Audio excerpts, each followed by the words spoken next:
Pinta tu graffiti. Mueve el spray para que no se atasque al pulsarlo, marcando las primeras líneas con un color claro o semitransparente. Después corregimos las líneas correctas con un color más oscuro que iremos dando color. Como veis, utilizo diferentes boquillas, algunas finas para ir trazando y otras más anchas que puedo ir utilizando para ir trazando o rellenando. Yo siempre empiezo por el fondo porque así luego no me va a estropear lo que estoy dibujando, que es mi pieza.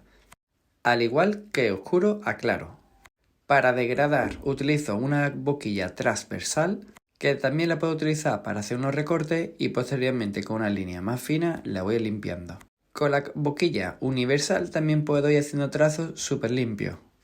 Y como veis, esto va cogiendo volumen y con un buen resultado. Y ahora voy realzando más los contrastes con el negro para darle más volumen y más profundidad a mi graffiti. Dando también sombra proyectada.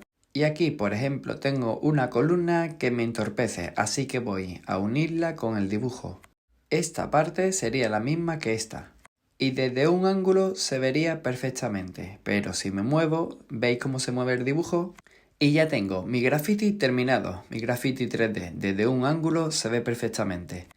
Este graffiti representa hace el arte y no la guerra. Era para un concurso y me han dado el segundo premio. Comenta qué te parece mi graffiti. Gracias.